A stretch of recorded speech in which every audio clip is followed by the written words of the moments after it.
ఉన్నవారికి జాతి సంపద వాళ్ళ సొంతమైంది. అందుకని 90% మంది జాతి సంపదలో వాటాని 10% మంది అనుభవిస్తున్నారు. 10% మంది చెందినటువంటి జాతి సంపద 90 మందికి పంచినప్పుడు డెవలప్మెంట్, అభివృద్ధి ఎలా జరుగుద్ది? జరిగే అవకాశమే లేదు. కాబట్టి జాతి సంపద రానంత కాలం ఏజెన్సీ ప్రాంత ఆదివాసులు కానీ, మైదాన ప్రాంతంలో ఉన్నటువంటి ఆదివాసులు కానీ జాతి సంపదలో వాటా మనకు రానంత కాలం, అది ఎస్సీలు కావచ్చు, బీసీలు కావచ్చు, వీళ్ళందరూ అధికారానికి దూరంగా ఉన్నారు కాబట్టి, అధికారంలో వీళ్ళు భాగస్వాములు కాదు కాబట్టి జాతి సంపదలో మనకు రావాల్సిన వాటా మనకు రాదు. అది రానంత కాలం మనం పేదవాళ్ళమే. మరి అధికారంలో ఉన్నటువంటి పాలక కులాలుగా రాజకీయ ఆధిపత్యం చలాయిస్తున్నటువంటి కమ్మారెడ్లు వాళ్ళ యొక్క ఆర్థిక పరిస్థితి ఎందుకు మెరుగుపడింది? అధికారంలో ఉండడం వలనే ఇది సాధ్యమైందనే విషయాన్ని మనం గమనించి, మనం కూడా మన ఓటుతో మనం అధికారంలో రావాల్సినటువంటి అవసరం ఉంది. మన ఓట్లతో మనం గవర్నమెంట్ కావాల్సినటువంటి అవసరం ఉన్నది. ఇక్కడ కుమ్మరి, యానాదులు, ఎరుకల, ఎస్సీ, బీసీ కులాలు, రజకులు, వీళ్ళందరూ పేద కులాలు. ఈ పేద కులాల భవిష్యత్తు కోసం మనం అందరం రాజాధికారం కోసం పోరాటం చేయాలి. ఈ దేశానికి పాలకులు కావడం కోసం మనం ప్రయత్నం చేయాలి. ఆ మాట చెప్పింది మన మహనీయులు బాబాసాహెబ్ అంబేద్కర్. ఈ దేశానికి పాలకులు కానంత కాలం మీరు బానిసలుగా ఉంటారు. అన్ని రకాలైనటువంటి బానిసత్వం నుంచి మీరు బయటపడాలంటే, దాని నుంచి విముక్తి కావాలనుకుంటే మీ ఓటుతో మీరు పాలకులు కావాలి. మరి ఆ రోజు ఈ ఓటు విషయంలో పేదవాళ్ళకు ఓటు హక్కు ఉండకూడదని చెప్పారు మహాత్మా గాంధీ గారు. మన బాబాసాహెబ్ అంబేద్కర్ తన యొక్క మేధాశక్తిని ఉపయోగించి బ్రిటిష్ పాలకులను ఒప్పించి, ఈరోజు డబ్బులున్నా లేకపోయినా, చదువున్నా లేకపోయినా, 21 సంవత్సరాలు నిండినటువంటి ప్రతి వ్యక్తికి, 18 ఏళ్ళు నిండినటువంటి ప్రతి వ్యక్తికి ఓటు హక్కు అనేది ఇవ్వడం వలన ఈరోజు మనకు ఓటు పరంగా మనం ఈరోజు బలవంతులము.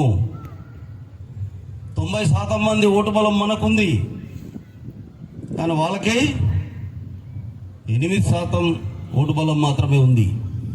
100కి 8 ఓట్లు ఉన్నటువంటి వాళ్ళు ఈ రాష్ట్రాన్ని పరిపాలిస్తున్నప్పుడు 100కి 92% ఓటు ఉన్నటువంటి మనం, మిగతా కులాలు ఎందుకు అధికారంలో రాలేకపోతున్నాం? ఈ విషయం మీద ఆలోచించి మనం దీనికి ఈ ఓటు విలువను మనం అర్థం చేసుకుని, ఈ 78 సంవత్సరాలుగా నోటు గెలుస్తుంది, ఓటు ఓడిపోతుంది.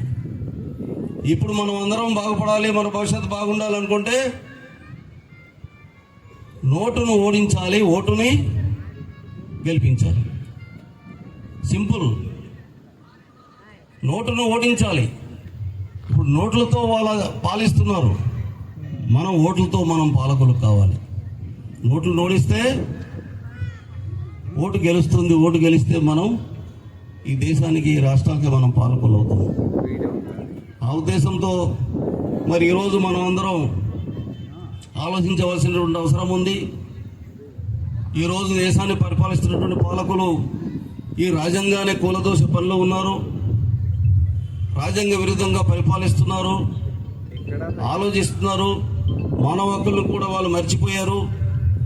ఈ పరిస్థితుల్లో మనం అధికారం వాళ్ళకి ఇవ్వడం ఎందుకు? మనం ఓటు వాళ్ళకి ఇవ్వడం ఎందుకు? ఓటు ఎందుకు ఇవ్వాలి?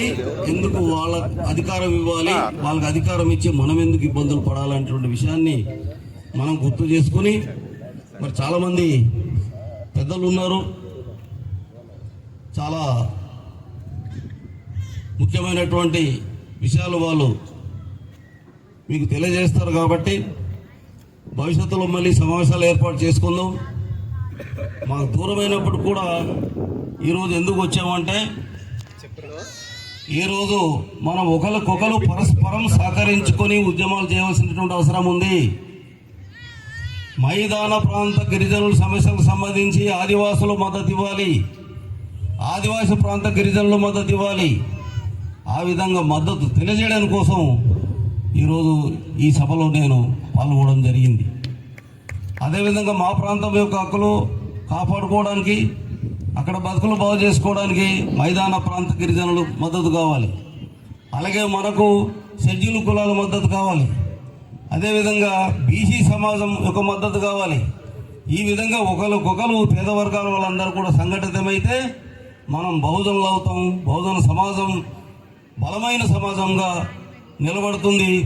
ఆ సమాజం అది బహుజన సమాజం బలమైన ఓటు బలం ఉంటుంది. ఆ ఓటు బలంతో ఈ దేశానికి రాష్ట్రానికి మనం పాలకులం కావాలి. ఆ లక్ష్యంతో మనం పనిచేసినట్లయితే ఎన్ని సంవత్సరాలు మనం ఎదురు చూడవలసినటువంటి అవసరం లేదు. రేపు రాబోయేటువంటి లోకల్ బాడీ స్థానిక సంస్థల ఎన్నికల్లో మనం కార్పొరేట్లుగా మనమే గెలవచ్చు. కార్పొరేట్లుగా మనమే గెలుస్తాం, ఎమ్మెల్యేలు గెలుస్తాం, ఎంపీలుగా మనం గెలవగలుగుతాం. ఆ విధంగా మనం ఆలోచిస్తే మన భవిష్యత్తు బాగుంటుంది. అందుకని మన ఓటుతో మనం అధికారంలో రావాలి అనేటువంటి విషయం మీద మీరు ఒక స్పష్టమైనటువంటి ఆలోచనకు వచ్చి నిర్ణయం తీసుకొని ఈ సభ నుంచి మీరు వెళ్ళాలని చెప్పేసి మేము కోరుతూ, మీ అవకాశం ఇచ్చినటువంటి సభాధ్యక్షులు వారికి వాళ్ళకి ధన్యవాదాలు తెలియజేస్తూ, వేదిక మీద పెద్దలకి మరోసారి జై భీమ్ తెలియజేస్తూ, మీ అందరికీ జై భీమ్, జై భీమ్, జై భీమ్, జై భీమ్, జై భీమ్. బిడ్డ లక్కే రాజారావునికి ప్రత్యేకమైన ధన్యవాదాలు.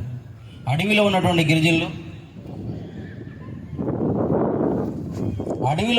గిరిజనులు మైదాన ప్రాంతాల గిరిజనులు ఇద్దరు కూడా బొమ్మ బొరుసులాగా కలిసి పోరాటం చేస్తేనే ఆ రూపాయి చెల్లుబాటు అవుతుంది.